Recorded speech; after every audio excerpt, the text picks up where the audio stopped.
Everyone following all right? All right. So you have your revenues, and then you have your the COGS, the cost of the goods that you're selling. Then you have your fixed, and we can immediately think of a whole bunch of things, right? You have your waste management, you have your rent, you have your salaries, you have your utilities, you have the water, you have trash. You have a whole bunch of things that come into regular play for your business. And then that gets you your total here, right? And by the way, this is called your gross margin. You'll see this on the sheets that we have handed out. And then this here is called your total fixed expenses.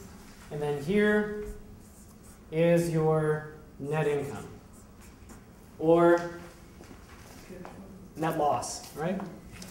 So you have to find out exactly how do the numbers fall in. You put a dime or dollar on top of my business, and then out drops a nickel, 35 cents, 25 cents, what is it, right? And when you're putting together these financial statements, this would be kind of the second half of the class, you can actually do some analysis on what is happening. When you get a financial statement, you can do ratios. How much money do they earn, just their gross margin per roast beef sandwich that they sell? Or how much do they earn in total, their sales compared to all their expenses? Is this a viable business entirely, right? So that's your income statement. And there's 5 questions you need to ask from your income statement. Number 1, is the company growing? We see that because what? How do we monitor whether the company is growing? Profit over time, right? And when you're doing projections, you can kind of see what's going on here.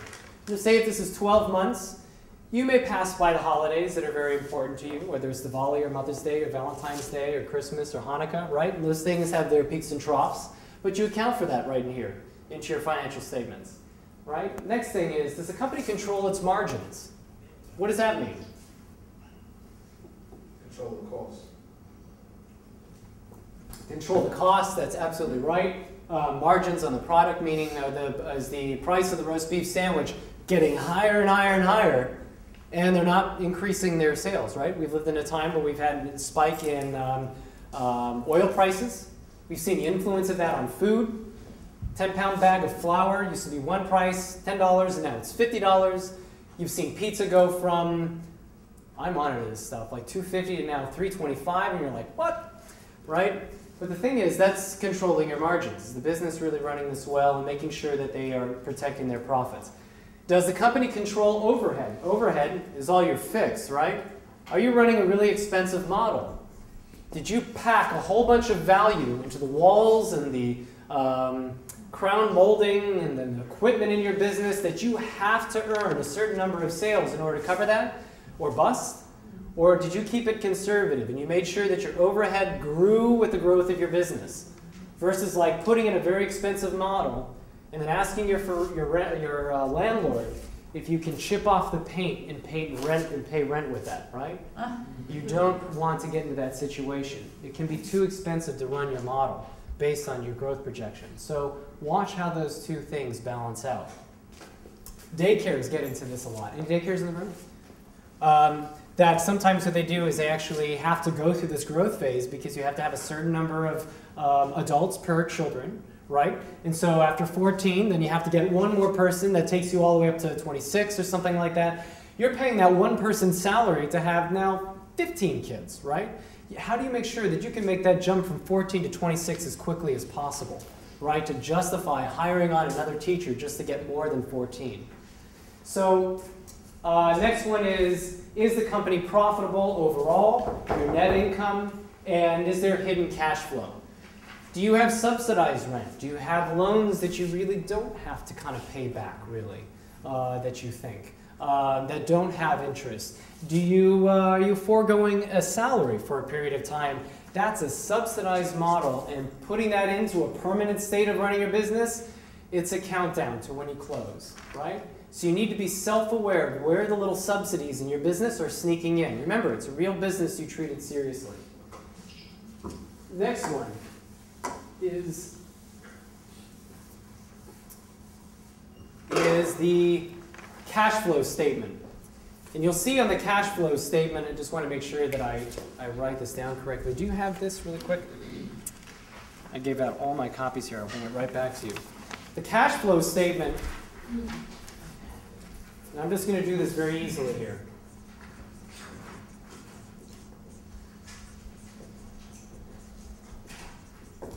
And what is my time, please, Brian? All right, great. So the cash flow statement breaks down cash in, cash out for 3 different categories.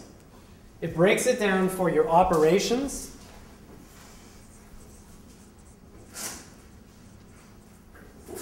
okay? And this includes your net income, right? And we got that number from our income statement. We're now bringing it over to our cash flow statement.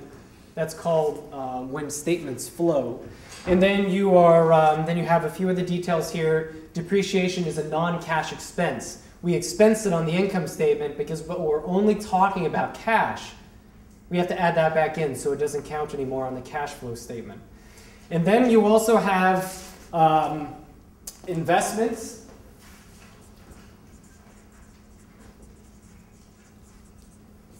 And then you have financing activities. Now, you will notice here that, thank you very much, the cash flow statement and the income statement is really analyzing a block of time from January 1, 2009 to December 31st, 2009. It's looking at the activity that happened in that period.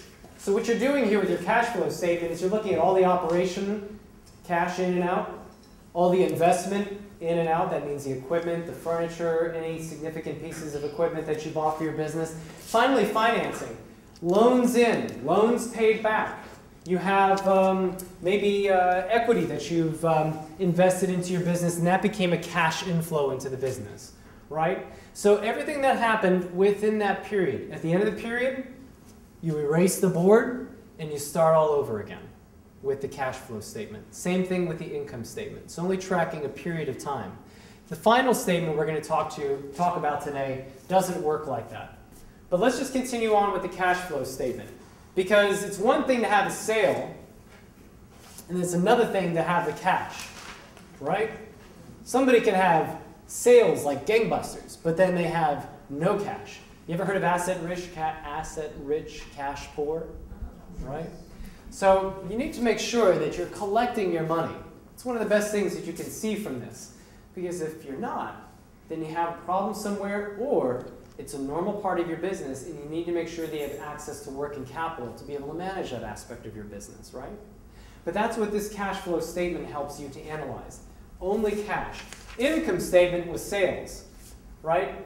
If you're the kind of business that is selling a roast beef sandwich, net 30, then, don't do that, by the way. But the thing is that you don't have that cash in hand yet, right?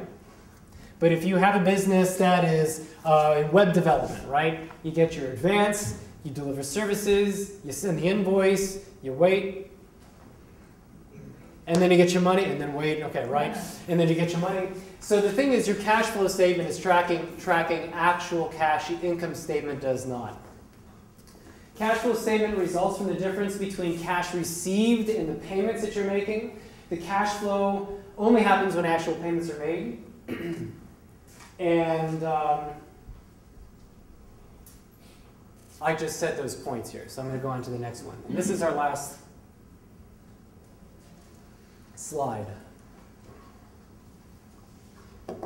All right, so the balance sheet is our final statement. And 2 train stops away on the 4 and 5, there are people who make an entire living just analyzing balance sheets. So, and everything we're reading about in the papers has to do with this financial statement.